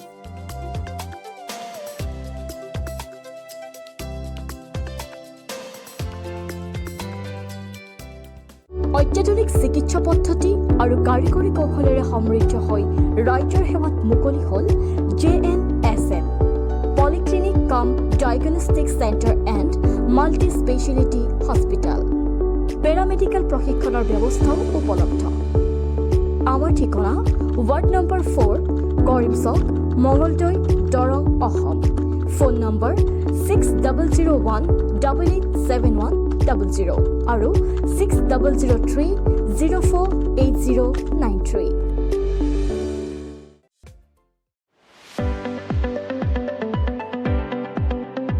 ৰঙাপাৰাবাসীৰ বাবে সুখবৰ আপুনি যদি দুচকীয়া বাহন ল'ব বিচাৰিছে তেন্তে এতিয়াৰে পৰা আৰু চিন্তাৰ কোনো প্ৰয়োজন নাই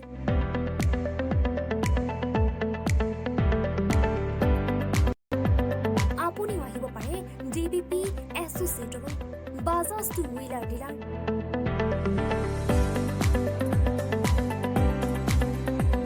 আমাৰ ঠিকনা ৱাৰ্ড নং 8 ঠাকুৰবাৰী ৰোড ডাকঘৰ ৰঙাপাৰা জিলা শোণিতপুৰ আমাৰ যোগাযোগৰ নম্বৰ 9435707133 9707967285285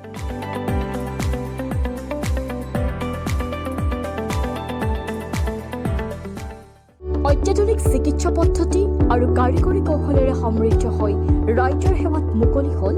JNSM পলিক্লিনিক কাম diagnostic centre and multi speciality hospital paramedical প্ৰশিক্ষণৰ ব্যৱস্থাও উপলব্ধ আমাৰ ঠিকনা ৱাৰ্ড নম্বৰ 4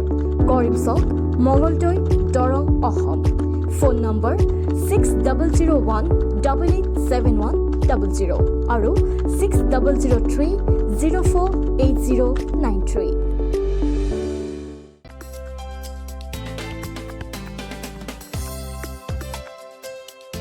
আপোনাৰ ঘৰখন আৰু অফিচ চালে চকুৰোৱাকৈ সজাওক আজি আহক সকলো ধৰণৰ অত্যাধুনিক ফাৰ্নিচাৰৰ বাবে চিটি ফাৰ্নিচাৰ 6 মাইল গুৱাহাটী আমাৰ ঠিকনা 6 মাইল পাঞ্জাবাৰী ৰোড পুৰবিতাৰীৰ সন্মুখত গুৱাহাটী আমাৰ যোগাযোগ নম্বৰ 9435013969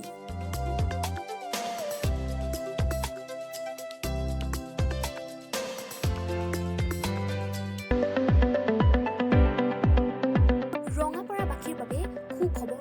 আপুনি যদি দুচকীয়া বাহন ল'ব বিচাৰিছে তেন্তে এতিয়াৰে পৰা আৰু চিন্তাৰ কোনো প্ৰয়োজন নাই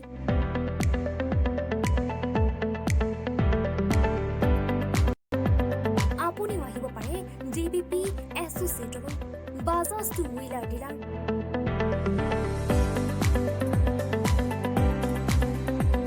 আমাৰ ঠিকনা ৱাৰ্ড নং 8 ঠাকুৰবাৰী ৰোড ডাকঘৰ ৰঙাপাৰা জিলা শোণিতপুৰ আমাৰ যোগাযোগৰ নম্বৰ 9435707133 97079672885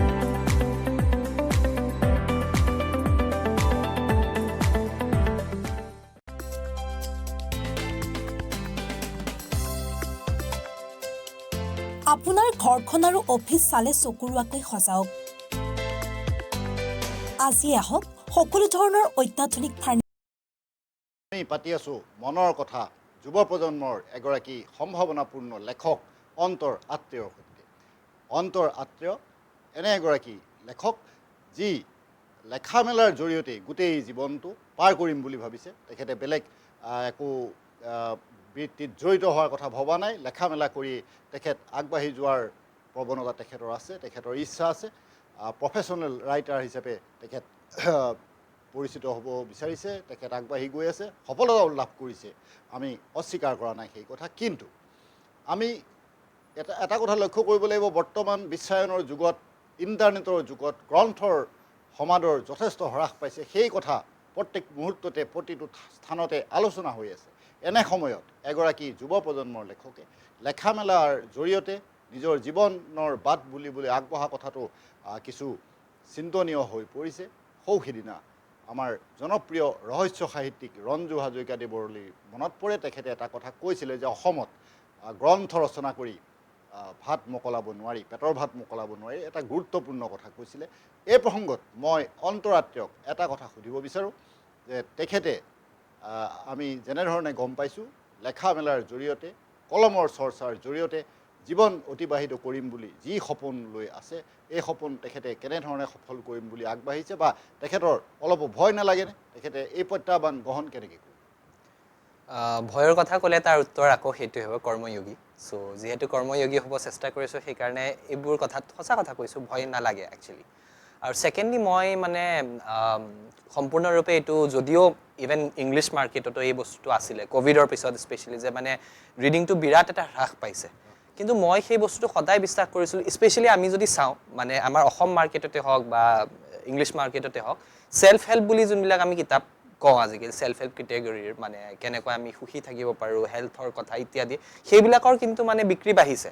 কিন্তু যোনটো আমি কল্পনাৰ আধাৰত লিখা উপন্যাস গল্প চুটি গল্প কবিতা সেইবিলাকৰ মানে পাঠক কমিছে চ' সেই বস্তুটো এটা মানে সেই শ্বিফ্ট এটা নোহোৱাটো নহয় সেই শ্বিফ্ট এটা হৈছে কিন্তু তাৰ লগতে মই সদায় এইটো বিশ্বাস কৰিছিলোঁ যে ইংৰাজী মাৰ্কেটতে হওক বা অসমীয়া মাৰ্কেটতে হওক এখন এনেকুৱা কল্পনা বা মানে ধৰক উপন্যাস লাগে মানে হয়তো কিবা সঁচা ঘটনাৰ ওপৰতো হ'ব পাৰে যোনটো মানে আমি যোনটো আজিকালি মই অকণমান চিনেমাৰ এক্সাম্পল দি পেলাই বুজাওঁ মানে fiction non fiction fiction non fiction আৰু এটা ধৰক মই যোনটো অথনি ক'লো যে মাছ কিতাপ এতিয়া মানে এখন চিনেমা ধৰক আমি যোনটো আৰ্ট হাউচ চিনেমা বুলি কওঁ বিৰাট এৱাৰ্ড পায় বহুত কিবা পায় হয়তো অস্কাৰলৈকে পাব পাৰে কিন্তু মানে মানুহে ইমান নাচায় কমাৰ্চিয়েলি ভাইবল নহয় হলছত ইমান নচলে আৰু তাৰ মানে অপজিটত আমি চাওঁ ধৰক মানে যিকোনো মছালা মুভি যোনটো আমি পুষ্পা ৰিচেণ্ট আৰু পুষ্পা 2 এ যিটো কালেকশ্যনছ কৰিছে বা মানে তাৰ আগতেও মানে যেনেকুৱা মছালা মুভিজৰ যোনটো মানে হেৰি হয় চ' সেই মছালা মুভিজ বা মানে যোনটো মাছ বুলি কয় মাছ এপিল থকা যেতিয়া এটা প্ৰডাক্ট ৰিলিজ কৰা হয় তেতিয়া সেইটো ছ'চাইটিৰ সকলো মানে কেটেগৰীৰ মানুহে মানে একচেপ্ট কৰে চ' সেই মানে অসমীয়াই হওক ইংৰাজী ভাষাতে হওক তেনেকুৱা কিতাপৰ মানে প্ৰয়োজন বেছি আছে বুলি মই বোধ কৰিছিলোঁ আৰু মই সেইটো মানে মানি লোৱা নাছিলোঁ যে মানে কিতাপ পঢ়াটো এটা সময়ত হ্ৰাস পৰিব বা কিবা তেনেকুৱা হ'ব তাত মই আৰু এটা কথা ভাবিছিলোঁ যে মানে তেনেকুৱা যদি কথাটো সঁচা হয় তেতিয়াহ'লে আমাৰ তাত ধৰক মানে পেংগুইনৰ পৰা আৰম্ভ কৰি যিমান ডাঙৰ ডাঙৰ পাব্লিশ্বাৰ্ছ আছে বা মানে অসমৰো যিমান পাব্লিশ্বাৰ্ছ আছে তেওঁলোকে বেলেগ বিজনেছৰ কথা ভাবিলে হয় তেনেকুৱা নহয় একচুৱেলি কিন্তু পাৰ্টিকুলাৰলি এখন কিতাপ বা নতুন ৰাইটাৰৰ মানে সমাদৰটো বা মানে নতুন ৰাইটাৰ এজনে লিখা বস্তু এটাৰ প্ৰতি মানুহৰ অকণমান আজিকালি ধৰক মানে হেৰিটো কমিছিল যেন হয় সেইটো কথা সেইটো কাৰণে ইনোভেশ্যন বা মানে টপিকটোৱে তেনেকুৱা হ'ব লাগিব যে মানে মানুহে পঢ়িবলৈ বাধ্য হয় যেনেকৈ হৰিহৰৰ কিতাপখন যেতিয়া মই ইংলিছত একচুৱেলি অৰিজিনেলি ইংলিছত যেতিয়া লিখিলোঁ এই ডিচেম্বৰ যেতিয়া ৰিলিজ হ'ল তাৰ আগতে মই এটা এনাউন্সমেণ্ট ভিডিঅ'ও দিছিলোঁ আমাৰ তাত মানে ইংলিছত বিৰাট মানে চিনেমাৰ আকাৰত হয় প্ৰথমতে আমি এনাউন্সমেণ্ট ভিডিঅ' দিওঁ টিজাৰ ওলায় ট্ৰেইলাৰ ওলায় মানে তাৰপিছত মিডিয়াৰ কাৰণে আগতীয়াকৈ ৰিভিউ কপি দিয়া হয় যেনেকৈ মোৰ কিতাপখনক টাইমছ অফ ইণ্ডিয়াই মানে বিৰাট ধুনীয়া ৰিভিউ কভাৰখনতে আছে ইংৰাজীখনৰ চ' সেইখিনি তেনেকুৱা ধৰণৰ প্ৰচেছ এটাত হয়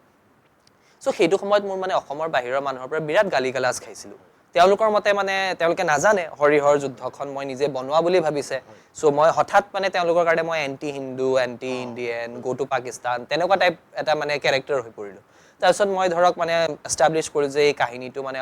অসমৰ ইমান মানে গৌৰৱময় এটা ইতিহাস হয় মহাভাৰতত আছে ভাগৱত পুৰাণত আছে অগ্নিগড়ৰ কথা ক'লোঁ মহাভৈৰৱ মন্দিৰৰ কথা ক'লোঁ তেজপুৰৰ গোটেই কথাখিনি ক'লোঁ তাৰপিছত মানুহে বস্তুটো একচেপ্ট কৰিলে গতিকে মই তেনেকুৱা বস্তুৱে লিখিব বিচাৰোঁ যোনখিনি বস্তু একচুৱেলি মানে মানুহে ট্ৰল খাইছিলে হয় হয় কিন্তু মানে সেইটোৱে কথা মানুহে যেতিয়া কাহিনী এটা ইণ্টাৰেষ্টিং পায় বা নাজানে বা জানিব আগ্ৰহ কৰিব বিচাৰে তেতিয়া সেইখন কিতাপ বা সেই তেনেকুৱা ধৰণৰ যিকোনো প্ৰডাক্ট ডেফিনেটলি মানে চলিব আৰু Ranju Hazarika sir actually one of my inspirations হয় তেওঁৰ কাৰণে মই মোৰ প্ৰথম অসমীয়া কিতাপখন বহুৰূপী আছিলে তেওঁ একচুৱেলি মোৰ অসমীয়া গ্ৰন্থৰ উন্মোচনত ৰবি শৰ্মা দা আৰু ৰঞ্জু হাজৰিকা ছাৰেই আহিছিল আৰু আমাৰ ৰেখা প্ৰকাশনেৰে লেখক হয় এতিয়া ৰঞ্জু ছাৰ চ' তেওঁ মানে বিৰাট মৰমেৰে মানে কথা কিছুমান কৈছিলে আৰু তেওঁ কৈছিলে যে অন্তৰ আত্মীয় নহয় আজিৰ প্ৰতি মোৰ অন্তৰ আত্মীয় মোৰ মানে বিৰাট চুই গৈছিলে কাৰণ মোৰ কাৰণে তেওঁ মোৰ আইডল আছিলে গতিকে তেওঁ তেনেকুৱাকৈ কোৱা আৰু তেওঁ মানে সেইটো সময়ত কিন্তু কৈছিলে যে লিখি পেলাই খাবলৈ যোনটো চেষ্টা কৰিছা তেওঁ আশীৰ্বাদ কৰিছিল যে মানে চেষ্টা কৰি পেলাই সফল যাতে হোৱা গতিকে মানে সেই দুটা ফালৰ কথা মিছাও মানে ভুলো নহয় কথাটো যে পঢ়াত অলপমান হ্ৰাস পৰিছিল কিন্তু সেইটো যে অভাৰকাম নহ'ব যে মানে পাঠক যে আকৌ নহ'ব সেই বস্তুটো কিন্তু মই মানি লোৱা নাছিলোঁ আৰু হয়তো মানে মোৰ সেই ভাৱধাৰাটো অলপমান হ'লেও হয়তো চাগে শুদ্ধ প্ৰমাণিত কৰিব পাৰিছোঁ চাগে অন্তৰ আত্মীয় হিচাপে পৰিচয় দিছে আমাৰ ৰঞ্জু হাজৰিকা ডাঙৰীয়ে আমিও কামনা কৰিছোঁ অন্তৰ আত্মীয় পাঠক আৰু পঢ়ুৱৈৰ মাজত অন্তৰ আত্মীয় হিচাপে পৰিচিত হওক সেই কামনা আমি কৰিছোঁ তেখেত আৰু আগবাঢ়ি যাওক তেখেতে এটা গুৰুত্বপূৰ্ণ কথা কৈছে যে মছলা যদি থাকে তেতিয়া সেই বস্তু সমাজৰ সকলো শ্ৰেণীৰ মানুহে গ্ৰহণ কৰে শেহতীয়াকৈ পুষ্পা 3 এই চলচ্চিত্ৰৰ বাবে এগৰাকী নায়িকা নিৰ্বাচন কৰা সম্পৰ্কীয় এটা বিষয় লৈ এইকেইদিন সংবাদ মাধ্যম তোলপাৰ লাগি আছে সেই কথা অন্তৰাত্মীয় নিশ্চয় লক্ষ্য কৰিছে আৰু আমি ভাবোঁ এনেধৰণৰ তথ্য সমৃদ্ধ আৰু বিভিন্ন বিষয়ক গ্ৰন্থ লিখি তেখেত আগবাঢ়ি যাওক মই এতিয়া আত্মীয়ক এটা কথা সুধিব বিচাৰিছোঁ অসমৰ গ্ৰন্থ উদ্যোগ সন্দৰ্ভত তেখেতৰ কি ধাৰণা বা তেখেতৰ এতিয়া কমদিনীয়া অভিজ্ঞতাৰ পৰা তেখেতে কি ভাবে অসমৰ গ্ৰন্থ অসমত ৰিডিং কালচাৰটো ইমান ভাল মই মানে আমাৰ নৰ্থ লখিমপুৰ ইউনিভাৰ্চিটি মাধৱদেৱ ইউনিভাৰ্চিটি সেইফালে ইভেণ্ট কৰিব গৈছিলোঁ চ' মই একদম মানে আমাৰ ধৰক গহপুৰৰ পৰা ঢকুৱাখানলৈকে যোনটো বেল্ট আছে মই এইটো মানে প্ৰত্যেক জেগাত কৈছোঁ তাৰ নিচিনা ৰিডাৰ মই ক'তো দেখা নাই মই নৰ্থ লখিমপুৰ ইউনিভাৰ্চিটিত গৈ যোনটো এক্সপিৰিয়েঞ্চ কৰিলোঁ সেইটো মই IIT বম্বেতো মই মানে ছেশ্যনছ কৰিছিলোঁ হেৰি কৰিছিলোঁ তাতো এক্সপিৰিয়েঞ্চ কৰা নাই অসমত এটা বিৰাট সাংঘাতিক ভাল ৰিডিং কালচাৰ আছে নৱপ্ৰজন্মই পঢ়ে আৰু অসমীয়াও পঢ়ে তেওঁলোক মই যিখিনি যোনটো বেল্টৰ কথা কৈছোঁ তেওঁলোকে অসমীয়া প্ৰাইমেৰীলি পঢ়ে গতিকে নথকা নহয় কিন্তু প্ৰব্লেমটো কি হয় জানে মোৰ কিতাপখনো এতিয়া ধৰক সম্পূৰ্ণৰূপভাৱে সেইটো ফালৰ গোটেই দোকানত এভেইলেবল নাই বহুত কম লিমিট বিচাৰিলেও পোৱা মানে ইয়াৰ পৰা যাব লাগে বস্তুখিনি চ' তাৰপাছত এমাজন বা ফ্লিপকাৰ্টৰ নিচিনা ধৰক মানে বস্তুত কিতাপবিলাক এতিয়া মানে অবভিয়াছলি মোৰ প্ৰকাশকে সেইখিনিতো কৰিবই এতিয়া বাৰু কিন্তু মই সকলোৰে কথা কৈছোঁ কাৰণ এইটো কেৱল অকল মোৰ কিতাপৰ কথা নহয় মই এইটো মোৰ নিজৰ কিতাপখন চলক মই সেইটো আশাৰে একচুৱেলি বিপণীখন দিয়াও নাছিলোঁ মোৰ কথাটো এইটো হ'ল যে মই এইটো ক'ৰবাত নহয় ক'ৰবাত প্ৰুভ কৰিব বিচাৰিছিলোঁ যে যদি চেষ্টা কৰা হয় প্ৰকাশক আৰু লেখকে যদি চেষ্টা কৰে মানে লেখকৰ ওচৰত যদি পাঠকৰ ওচৰত যদি আমি যাব পাৰোঁ পাঠকে কিন্তু কিতাপ এখন নিশ্চয় আঁকোৱালি ল'ব চ' সেই বস্তুটোৰে মানে আমি অকণমান ডিষ্ট্ৰিবিউশ্যনটো চেঞ্জ কৰিব লাগিব বুক ষ্ট'ৰ্ছবিলাক যিমান আছে এতিয়া তেজপুৰৰ মই ধৰক তেজপুৰৰে মানে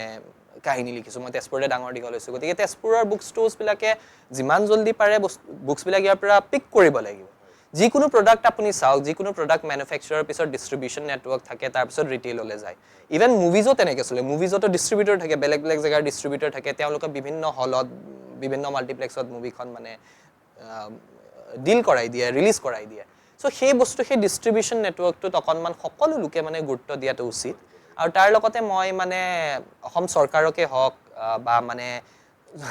যিসকল লোকৰ লগত সেইখিনি পাৱাৰ আছে মই এটা মানে ৰিকুৱেষ্ট কৰিছোঁ আৰু মোৰ কাৰণে বুলি নহয় মানে যাতে অসমীয়া বুক মাৰ্কেটখনৰ কাৰণে বা লিটাৰেচাৰৰ কাৰণে সাহিত্যৰ বাবে এই বছৰ মানে 25 চনটো আমাৰ গভৰ্ণমেণ্টে ধৰক কিতাপৰ বৰ্ষ বুলি ঘোষণা কৰিছে গতিকে বিভিন্ন ধৰণৰ ধৰক এডুকেশ্যন ইনষ্টিটিউটছবিলাকত ধৰক যেনেকৈ আমি অসমীয়া ভাষাটো ক্লাছিকেল লেংগুৱেজ ৰূপদী ভাষা হওঁতে যিদৰে বিভিন্ন মানে সকলো মানে স্কুলছ কলেজে কিবা কিবি পাতিছিল তেনেকুৱা ধৰক সৰু সৰু ধৰক মানে যদি বুক ফেষ্টিভেলছ বুক ফেয়াৰ্ছ পাতে তাত যদি বিভিন্ন ধৰণৰ মানে লেখকক মাতে ইণ্টাৰেকশ্যন কৰায় মেবি ৱৰ্কশ্বপছ কৰায় মানে তেনেকুৱা ধৰণৰ আপুনি ভাবকচোন যদি মানে গোটেই অসমত যদি 200-300খনমান স্কুলছ কলেজতো যদি এনেকুৱা ধৰণৰ এটা বস্তু এক বছৰত হৈ যায় চ' এটা এণ্টায়াৰ জেনেৰেশ্যন ৰিডাৰ বনি যাব চ' তেনেকুৱা ধৰণৰ কিছুমান মানে প্ৰকল্প এই বছৰ মানে যিহেতু মানে গ্ৰন্থৰ বছৰ বুলি বাৰু ঘোষণা কৰিছে কিতাপৰ বছৰ বুলি গতিকে তেনেকুৱা যদি পদক্ষেপ মানে স্কুলছ কলেজৰ গভৰ্ণমেণ্টে যদি ল'ব পাৰে আৰু বিভিন্ন আমিও যদি মই আৰু আমাৰ যিমান লেখক আছে অসমৰ বিভিন্ন লেখকৰ লগত মানে এই বিষয়ে কথাও পাতিছোঁ বাৰু চ' আমিও যদি অকণমান ট্ৰাই কৰোঁ নিজৰ ফালৰ পৰা এফৰ্টছ দিওঁ তেনেকৈ নিজেই যাতে যাব মানে গৈ যাতে পাব পাৰোঁ পাঠকৰ ওচৰত স্পেচিয়েলি ইনষ্টিটিউটছবিলাকত যদি যাওঁ চ' আই থিংক মানে আমি এটা এণ্টায়াৰ জেনেৰেশ্যনক ইনস্পায়াৰ কৰিব পাৰোঁ আৰু যোনটো ধৰক এতিয়া কমপ্লেইন হয় মানুহৰ যে মানে আজিকালি জেনেৰেশ্যনে মানে ইণ্টাৰনেট বা মোবাইল কনজামশ্যনটো বেছি কৰে OTT কনজামশ্যনটো বেছি কৰে ৰিলছ যোনটো মানে একচুৱেলি ব্ৰেইন ৰট বুলি কোৱা হয় যদিও মই নিজেও ৰিলছতে প্ৰমোট কৰোঁ মই নিজেও ৰিলছ বনাব লগা হৈছে প্ৰমোশ্যনছৰ কাৰণে কিন্তু ইমান ধৰক 3 ছেকেণ্ড 5 ছেকেণ্ডৰ এটেনশ্যন স্পেনৰ লগত আমি খেলি থকা আমাৰ মানসিক হেৰিয়াত বিৰাট এটা চাপ পৰে বা আমাৰ মানে এণ্টায়াৰ পাৰ্চনেলিটিত সেইখিনি ইম্পেক্ট পৰে চ' সেই কিতাপ লিখাৰ প্ৰতি পেৰেণ্টছৰে হওক টিচাৰ্ছৰে হওক সমাজৰে হওক এটা ধাউতি থাকিব লাগে অন্তৰ আত্মীয় ৰঞ্জু হাজৰিকাদেৱৰ ভাষাত অন্তৰ আত্মীয়ৰ প্ৰতি আমাৰ আৰু এটা প্ৰশ্ন তেখেতে যিহেতু দিল্লী বিশ্ববিদ্যালয়ৰ অধীনত অধ্যয়ন কৰি তেখেতে স্নাতক ডিগ্ৰী লাভ কৰিছে তেখেত নিজে নতুন দিল্লীৰ গ্ৰন্থ বিপণীত গৈ নিজৰ গ্ৰন্থ বিক্ৰী কৰাৰ সেই প্ৰক্ৰিয়াত জড়িত হৈ পৰিছে তেখেতৰ দৃষ্টিত আমাৰ গুৱাহাটীৰ বা অসমৰ গ্ৰন্থ উদ্যোগ ইয়াৰ লগত ৰাজ্যৰ বাহিৰৰ গ্ৰন্থ উদ্যোগৰ কিবা তফাত তেখেতে আপাত দৃষ্টিত দেখা পায় নেকি হয় আমাৰ ইয়াত গ্ৰন্থ উদ্যোগটো মানে অকণমান আমি ইনোভেটিভ হ'ব লাগিব আৰু যোনটো নিউ এজ থিংকিং বুলি কওঁ স্পেচিয়েলি মানে আমাৰ ইয়াত ছ'চাইটিৰ এজ ছাচ মানে ছ'চাইটিৰ এটা হেৰি আছে কিতাপ এখনক প্ৰমোশ্যন বা মাৰ্কেটিঙৰ দৰকাৰ হ'ব নালাগে কথাটো বিৰাট ভাল আইডিয়েলি হ'ব নালাগে কিন্তু আমি আইডিয়েল পৃথিৱীত নাথাকোঁ বহুত বস্তু মানে নহ'ব লগা বস্তু হয় চ' চামৱেৰ যে আমি কিতাপখন আৰ্টৰ ফৰ্ম ডেফিনেটলি হয় চব ডেফিনেটলি হয় কিন্তু at the and of the day আমি যদি প্ৰকাশকৰ ফালৰ পৰা চাওঁ বা লেখক এজনৰ ফালৰ পৰা চাওঁ সেইটো এটা প্ৰডাক্টটো হয় যেতিয়ালৈকে এটা প্ৰডাক্টত প্ৰমোট কৰা নহয় যেতিয়ালৈকে এটা প্ৰডাক্টক মানুহৰ ওচৰলৈ লৈ যোৱা নহয় সেই বস্তুটোত আমি অলপ মানে চাব লাগিব সেইকাৰণে মই ক'লোঁ ডিষ্ট্ৰিবিউশ্যন নেটৱৰ্কটো অকণমান আমি ইয়াত ঠিক কৰিব লাগিব অসমৰ বুক মাৰ্কেটত আৰু মানে যিদৰে মই ক'লোঁ ইংৰাজী কিতাপ এখন ওলোৱাৰ আগতে ট্ৰেইলাৰ ওলায় টিজাৰ ওলায় আৰু সেইবিলাক এনেকুৱা নহয় যে লাখ লাখ টকা লগাই কৰা হয় আজিকালি AI দি চব বস্তু হৈ যায় কিন্তু মানে আপুনি অকণমান ইনোভেটিভ হ'ব লাগিব যেনেকৈ মোৰ টাইটেল ৰিলিজটোত নেম কেয়াৰ গ্ৰুপ অফ ইনষ্টিটিউশ্যনছৰ ষ্টুডেণ্টছখিনিয়ে মানে মই মোৰ লগৰ এজনক লৈছিলোঁ, একো কষ্ট পৰা মানে মোৰ তেনেকুৱা খৰচা তেনেকুৱা হোৱা নাই। মোৰ লগৰ এজন শশাংক নামৰ তেজপুৰৰে স্কুলৰ ফ্ৰেণ্ড, তেওঁ ড্ৰোন শ্বুট এটা কৰিছিল। চ' ষ্টুডেণ্টছবিলাকে মানে গেডাৰ হৈ লৈ পেলাই মানে দ্য ক্লেছ অফ হৰিহৰা বুলি মানে হিউমেন মানে ষ্টুডেণ্টছবিলাকে একেলগ হৈ পেলাই মানে সেই মোৰ টাইটেলটো ফৰ্ম কৰিছিল। চ' সেই টাইটেল ৰিলিজটো তেনেকুৱা ধৰণে ইণ্ডিয়াতেই কোনেও কৰা নাছিলে। চ' এইটোতো মোৰ খৰচাও পৰা নাই, কিন্তু সেই ইন'ভেশ্যনটো থাকিব লাগিব, সেই অৰ্গেনাইজড ৱেত আমি আহিব লাগিব। এটা ব্যতিক্ৰমী চিন্তাৰে আগবঢ়া ধৰণৰ কথা। মই তেখেতক আৰু এটা কথা সুধিব বিচাৰিছোঁ অন্তৰাত্ৰিয়ক, যে তেখেতে গ্ৰন্থমেলাত নিজাববীয়া প্ৰচেষ্টাৰে নিজাববীয়াকৈ এখন বিপণী দি, এখন ষ্টল দি সকলোৰে দৃষ্টি আকৰ্ষণ কৰিবলৈ সক্ষম হৈছে। সেইগৰাকী লেখকে নতুন দিল্লীত গৈ নিজৰ কিতাপ নিজে বিক্ৰী কৰিছে, তেখেতে গ্ৰন্থ বিপণীত থিয় হৈ থাকি। তাৰ পাছতো তেখেতৰ বহুতখিনি অভিজ্ঞতা তেখেতে সঞ্চয় কৰিছে। তেখেতৰ মাৰ্কেটিঙৰ সন্দৰ্ভতো তেখেতৰ আইডিয়া আছে, বা এই সন্দৰ্ভত তেখেতৰ হাতত কিবা এনেকুৱা টিপছ আছে নেকি যিখিনি আমাৰ অসমৰ মানুহে, অসমৰ গ্ৰন্থ ব্যৱসায়ীয়ে ব্যৱহাৰ কৰি আমাৰ গ্ৰন্থ উদ্যোগটোক বেছি প্ৰসাৰিত কৰিব পাৰে বা মানুহৰ কাষলৈ লৈ যাব পাৰে, বা লেখকসকলৰ কামত অহা এনেধৰণৰ তেখেতৰ কিবা পৰামৰ্শ আছে নেকি অন্তৰাত্ৰিয়? হয়, একচুৱেলি আমি মানে বুক ইণ্ডাষ্ট্ৰিটো সঁচা কথা ক'ব গ'লে মানে অকণমান অফক'ৰ্ছ মানে বুক ইণ্ডাষ্ট্ৰিটো কিতাপ এখন বিৰাট আমি যোনটো কওঁ ন'বেল কনচেপ্টৰ বস্তু হয়, অকণ বেলেগ ধৰণৰ হয় বেলেগ প্ৰডাক্টতকৈ। সেইখিনি ৰাখি মই এইটো কোৱা নাই যে সেই বস্তুটো হেৰুৱাই দিব লাগে, কমপ্লিটলি কমাৰ্চিয়েলাইজ হ'ব লাগে, কিন্তু সেই বস্তুখিনি ৰাখিও আমি অকণমান যদি এইটো এটা এজ এন এণ্টাৰটেইনমেণ্ট ইণ্ডাষ্ট্ৰি চাওঁ, যেনেকৈ এৱাৰ্ড শ্ব'জ, কিতাপৰ কাৰণে আমি এৱাৰ্ড শ্ব'জবিলাক বা কিতাপৰ উন্মোচনৰ কথাই যদি মই কওঁ, ধৰক কিতাপৰ উন্মোচন এতিয়া মানে মই অসমত ধৰক বিভিন্ন কিতাপৰ উন্মোচন যোৱা কেইবামাহ ধৰি মানে মই উপস্থিত আছিলোঁ, ধৰক চাইছিলোঁ, গৈছিলোঁ, দেখিছিলোঁ। চ' মানে মোৰ এটা হেৰি হ'ল যে ইয়াত গ্ৰন্থ উন্মোচনত মানে যিটো ধৰণেৰে হয়, চ' মই সেইটো হিচাপে মানে মোৰ দিল্লীত ইংলিছখন লঞ্চ কৰিব বিচাৰিছিলোঁ। তেতিয়া মোক ক'লে, আৰে আমাৰ ইয়াততো ইমান এইবিলাকতো মানে নহয়, তুমি এইবিলাক কি কৈ আছা? চ' তেতিয়া মই মানে ৰিয়েলাইজ কৰোঁ যে এটা মানে মইতো ইমান মানে সেই যোৱা 6-8 মাহ অসমৰতো থাকি লৈ পেলাই মই মানে সেইটো হেৰি কৰিছোঁ। চ' ইয়াত মানে বস্তুটো কি হয়, যেতিয়া গ্ৰন্থ এখন উন্মোচন কৰা হয়, তেতিয়া গ্ৰন্থ উন্মোচন কৰা ধৰক আমি জেনেৰেলি প্ৰেছ ক্লাবত কৰোঁ, হেৰিয়াত কৰোঁ, বাট তাতকৈ যদি আমি যদি কিবা এখন কেফেত কৰোঁ, যেনেকৈ মানে ইয়াতো বুক কেফে আছে, বা ধুনীয়া ধুনীয়া হোটেলত কৰোঁ, বা ধৰক তেনেকুৱাকৈ আমি ধৰক ডাঙৰ চাইজৰ কাট আউট এখন বনাওঁ, তাৰপিছত আমি যদি ইনষ্টিটিউটছবিলাকক ইনভাইট কৰোঁ, ছ'চিয়েল মিডিয়াৰ হেল্প লওঁ, তাৰ লগতে আমি যেতিয়া কিতাপৰ লঞ্চ এটা কৰিছোঁ সেইটো সময়ত এটা পেনেল ডিছকাশ্যন ৰাখিলোঁ, তাৰ লগতে ধৰক মানে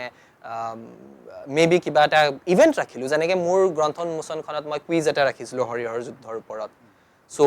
মই প্ৰফেশ্যনেল হোষ্ট ইউজ কৰিছিলোঁ, মানে মিডিয়াৰে মানুহ এগৰাকী মানে তেওঁ হোষ্ট কৰিছিল, নম্ৰতা প্ৰিয়ম বুলি। চ' তেনেকুৱা ধৰণৰ বস্তুখিনি, বা মানে মই ৰিকুৱেষ্ট কৰিছিলোঁ ৰবি দাক যে আপুনি আহি লৈ পেলাই প্ৰেজেণ্ট থাকি, আৰু ৰঞ্জু হাজৰিকা ছাৰটো বাৰু সাহিত্যৰ, তেওঁতো মানে তেওঁ নিশ্চয় মানে জড়িত থাকি বিৰাট ভাল পাইছেই, বাট মানে ৰবি দাকো মই সেইটো কাৰণেই কৈছিলোঁ যে সেই বস্তুটো যে কিতাপৰ ৱৰ্ল্ডটোও যাতে মানে যে কিতাপৰ হেৰিটোও যাতে তাত এটা কেৰিয়াৰ হ'ব পাৰে, সেইটোত যে এণ্টাৰটেইনমেণ্ট আছে, সেইটোতো যে কেৰিয়াৰ থাকি লৈ পেলাই যে লেখক এজনে পইচাও যে মানে কমাব পাৰে লং ৰানত দেই, শ্বৰ্ট ৰানত কিন্তু কিতাপৰ পৰা পইচা বৰ এটা নাহে, সেইটোও মই কৈ দিছোঁ। চ' সেই চেলেঞ্জটো থাকিবই। চ' লং ৰানত যে সেই ধৰণৰ চিন্তাধাৰাটো অকণমান চেঞ্জ হ'ব লাগিব, আৰু ডিষ্ট্ৰিবিউশ্যনটো মেইন বস্তু, আৰু অনলাইন ডিষ্ট্ৰিবিউশ্যনত গুৰুত্ব দিব লাগিব। Online distribution is the need of the hour. আৰু পাঠক বা পঢ়ুৱৈ মাজলৈ সোমাই যাবৰ বাবে আমাৰ গ্ৰন্থ ব্যৱসায়ীসকলে ল'ব পৰা কিছু পৰামৰ্শ বা কিছু পদক্ষেপৰ বিষয়ে আমাৰ অন্তৰাত্ৰিয়ই ক'লে, আৰু কিবা এনেকুৱা আছে নেকি খুব চমুকৈ ক'ব পৰা? হয়, মই আৰু মানে এইটো কেৱল কিতাপৰ মাৰ্কেটিং বা তেনেকুৱা নহয়, মই দুটামান চেলছৰ কথাও ক'ব বিচাৰোঁ, কাৰণ মই একচুৱেলি মাৰ্কেটিঙত আগৰে পৰা আছিলোঁ। কলেজত মই ইকনমিক্স পঢ়াৰ সময়ত মই একচুৱেলি ফাণ্ডছ ৰেইজ কৰিছিলোঁ বিভিন্ন ইভেণ্টৰ কাৰণে। চ' মই 20 বছৰ যেতিয়া আছিলোঁ তেতিয়া মই 75 lakhsৰ এটা ফাণ্ড ৰেইজ কৰিছিলোঁ, মানে কৰ্পৰেটছবিলাকৰ পৰা দিল্লীত। চ' মানে সেইটো মোৰ আছিলে মাৰ্কেটিং বা সেইখিনি বস্তু, কিন্তু চেলছৰ বস্তুটো মই এই যোৱা বছৰহে শিকা ভালকৈ। আৰু তাত মই এটা বিৰাট মানে চিম্পল এক্সাম্পল দিম, এইটো আপুনিও জানে, সকলোৱে শুনে, যে ইণ্টাৰভিউত যে মানুহে যে চেলছৰ ইণ্টাৰভিউত যে কয় যে চেল মি দিছ পেনটো বিক্ৰী কৰি দেখুওৱা, সেইটো চবতছে কমন। সেইটো আপুনি গুৱাহাটীত থাকক, তেজপুৰত থাকক, বা দিল্লীত থাকক, বা নিউয়ৰ্কত থাকক, ফাৰ্ষ্ট কুৱেশ্যনটো জেনেৰেলি চেলছৰ সেইটো হয় যে চেল মি দিছ পেন। আৰু চ' সেই বস্তুটোত মানুহে কি কৰে, কেণ্ডিডেটছবোৰে বিভিন্ন কথাৰে মানে কনভিন্স কৰিব চায়, কিন্তু একচুৱেলি চেলছৰ আচল মানে মিনিংটো জানে নে নাজানে সেইটোহে টেষ্ট কৰে চেলছৰ আচল মিনিংটো হৈছে আপুনি আপোনাৰ কাষ্টমাৰক কিমান বুজি পায় ফৰ এক্সাম্পল আপোনাৰ প্ৰথম প্ৰশ্নটো হ'ব লাগে পেইনটোৰ বিষয়ে যে আপুনি পেইন ইউজ কৰেনে কাৰণ যদি সেইজন মানুহে পেইন ইউজ নকৰে আপুনি সেইজন মানুহক পেইনটো বিক্ৰী কৰিব নোৱাৰে বিক্ৰী কৰিব নোৱাৰে ছেকেণ্ডলি আপুনি কি পেইন ইউজ কৰে আপোনাৰ ৰিকুৱাৰমেণ্টছ কেনেকুৱা আপুনি দিনটোত কিমান লিখে সেই ইণ্টাৰেকশ্যনটো সেই কনভাৰ্চেশ্যনটো মোৰ ইম্পৰ্টেণ্ট হয় আৰু চেলছৰ কথাটো হ'ল যে মানে আপুনি মানুহ এজনৰ লগত এটা সম্পৰ্ক গঢ়ি তুলিব লাগিব যাতে আজিও যদি আপোনাৰ পৰা কিনা নাই সেই প্ৰডাক্টটো যেতিয়া জৰুৰত পৰে তেওঁ কিন্তু আপোনাৰ পৰাহে কিনে বেলেগৰ পৰা নিকিনে নিকিনিব মানে গ্ৰাহকজন আপোনাৰ ওচৰত আবদ্ধ হৈ যাব এটা খুব সুন্দৰ কথা আপুনি কৈছে মই অন্তৰাত্ৰিৰ ওচৰলৈ আকৌ আহিছোঁ তেখেতক এটা কথা সুধিব বিচাৰিছোঁ আমাৰ অনুষ্ঠানৰ সময়ো চমু চাপি আহিছে আমি কিছু সময়ৰ পাছত বিদায় ল'ব লাগিব তেখেতে বাৰু এটা প্ৰশ্নৰ উত্তৰ কওক কাৰণ নতুন বছৰ এটা আৰম্ভ হ'ল নতুন বছৰ এটা আৰম্ভ হ'ল আজি 22টা দিন অকণমান পাছত অতিক্ৰম কৰিব এনে এটা নতুন বছৰ আহি আছে আৰু নতুন সময়বিলাক আহিব অন্তৰাত্ৰিৰ জীৱনলৈও আহিব অন্তৰাত্ৰিৰ নতুন কি পৰিকল্পনা আছে বা তেখেতৰ কৰ্মক্ষেত্ৰত কি ধৰণৰ পৰিকল্পনা লৈছে বা নতুন বছৰৰ কাৰণে কিবা পৰিকল্পনা আছে নেকি হয় বৰ্তমান মোৰ মানে 8-10খন নভেলৰ প্ৰজেক্ট মোৰ মানে চলি আছে প্যাৰেলেলি খুব ভাল কথা আৰু মানে সেইখিনি গোটেইখিনি ষ্টৰী মেক্সিমাম ষ্টৰী মানে 10খনৰ ভিতৰত 8খন এটলিষ্ট অসমৰে কাহিনী হয় তাৰে ভিতৰত অসমৰ বিভিন্ন কাহিনী নৰকাসুৰৰ কাহিনী আছে বা আমাৰ মানে নৰ্থ ইষ্টৰ কাহিনী অৰ্জুন বব্ৰবাহনৰ কাহিনী আছে বিভিন্ন তেনেকুৱা ধৰণৰ মাইথলজিকেল হিষ্টৰিকেল ষ্টৰিজ আছে তাৰ লগতে মই প্যাৰেলেলি এতিয়া ট্ৰু ক্ৰাইমত সোমাইছোঁ অসমৰ ট্ৰু ক্ৰাইম যেনেকৈ অসমত আমাৰ ধৰক মানে বিভিন্ন ইনচিডেণ্টছ হৈ গৈছে বাগজান লিকৰ পৰা আৰম্ভ হৈ 2008 ব্লাষ্ট 2004 ব্লাষ্ট তেনেকুৱা বা বিভিন্ন পুলিচৰ ধৰক মানে কেছেছ আছে মানে ভাবিব নোৱাৰা ধৰণৰ ধৰক মাৰ্ডাৰ কেছেছ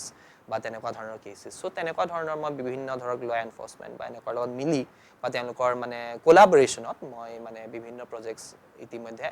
আৰম্ভ কৰিছোঁ আৰু চ' অহা 2 বছৰৰ ভিতৰত তেনেকুৱা মোৰ 10খনমান প্ৰজেক্ট মানে অনগোয়িং আছে আৰু তাৰ লগতে মই স্ক্ৰীন ৰাইটিঙৰ প্ৰতিও মানে এটা মানে সৰু ষ্টেপ আগবঢ়াইছোঁ আৰু বলিউডৰ এতিয়া সেইটো চাগে নেক্সট 2-3 ইয়াৰ্ছলৈকে একো তেনেকুৱা কনক্ৰিট নহ'ব কিন্তু মানে অকণমানকৈ ভৰিটো দিছোঁ আৰু